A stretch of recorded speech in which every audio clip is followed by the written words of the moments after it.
वसुदेवसुतं देवं कंसचाणूरमर्दनं देवकी परमानन्दं कृष्णं वन्दे जगद्गुरुं श्रीकृष्णं वन्दे जगद्गुरुं श्रीकृष्णं वन्दे जगद्गुरुं। सनकादि ऋषियों के श्राप से जय विजय का आसुर योनि में जन्म होना निश्चित हो चुका था। सायंकालीन संध्यावदन का समय था। महर्षि कश्यप अपनी यज्ञशाला में नित्य कर्म पूजा पाठ की तैयारी कर रहे थे।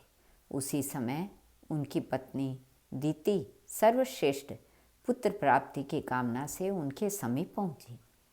तपोनिष्ठ महर्षि ने असमय जानकर दीति को अनेक प्रकार से समझाने का प्रयत्न किया, किंतु उसके दुराग्रह के कारण वे विवश हो गए। प्रभु की इच्छा जानकर उन्होंने दीति को संतुष्ट किया।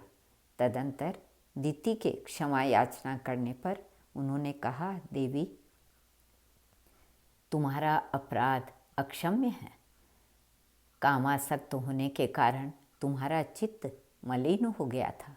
तुमने असमय का ध्यान नहीं रखा, मेरी आज्ञा का उल्लंघन किया है और रुद्रगणों का तिरस्कार किया है।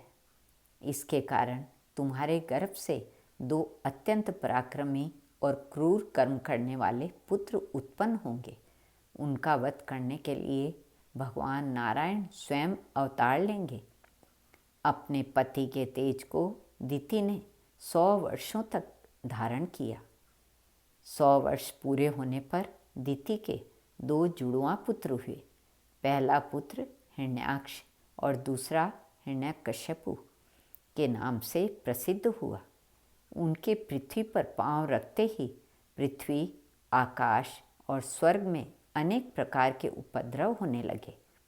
सर्वत्र अमंगल सूचक दृश्य दिखलाई देने लगे। जन्म लेते ही दोनों दैत्य पर्वताकार रूप में हो गए। उन्होंने सर्वत्र उपद्रव मचाना शुरू कर दिया। वे आसुरी राज्य की स्थापना के लिए कृत संकल्प थे। हिरण्याक्ष ने देवलोक पर आक्रमण करके देवताओं को खदेड़ दिया। उसने सोचा कि ये देवगण पृथ्वी पर होने वाले यज्ञ से पुष्ट होते हैं। इन्हें दुर्बल करने के लिए मैं इस पृथ्वी को ही रसातल में पहुंचा दूंगा। ऐसा विचार कर वह पृथ्वी को ही लेकर रसातल में चला गया। वरुण से भगवान के पराक्रम की बात सुनकर वह उनसे युद्ध करने के लिए उन्हें सर्वत्र ढूंढने लगा। हिरण्याक्ष के अत्याचार से सभी देवता, ऋषि, महर्षिगण अत्यंत दुखी थे। उसी समय ब्रह्मा जी के संकल्प से स्त्री पुरुष का एक जोड़ा उत्पन्न हुआ, जो मनु शत्रुपा के नाम से विख्यात हुआ। ब्रह्मा जी ने उन्हें मैथुनी सृष्टि की आज्ञा दी। मनु ने कहा, प्रभु, आप मेरी भावी मानवी प्रजा के रहने योग्य स्थान बतलाइए, क्योंकि पृथ्वी तो जल में डूबी हुई है। पृथ्वी के उद्धार तथा हिरण्याक्ष के वध के लिए ब्रह्मा आदि देवगणों ने भगवान का स्मरण किया। प्रभु की स्मृति अकस्मात ब्रह्मा जी की नासिका से अंगूठे के बराबर एक श्वेत वराह शिशु प्रकट हुआ। प्रकट होते ही वह विशाल आकार वाला हो गया। सभी लोगों ने वराह रूप श्री हरि की वंदना की। सबके देखते देखते भगवान वराह समुद्र में कूद पड़े और जल को चीरते हुए रसातल में जा पहुँचे।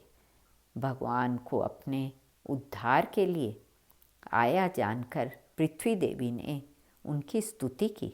तदंतर भगवान ने बड़ी भयंकर गर्जना की और अपनी दाढ़ों पर पृथ्वी को रखकर समुद्र से बाहर निकलने लगे।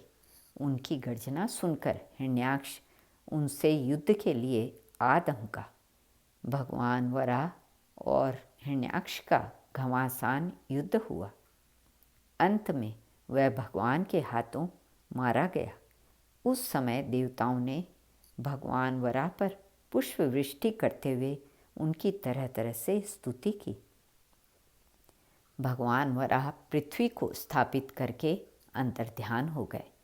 इस प्रकार श्वेत वराह कल्प की सृष्टि प्रारंभ हुई।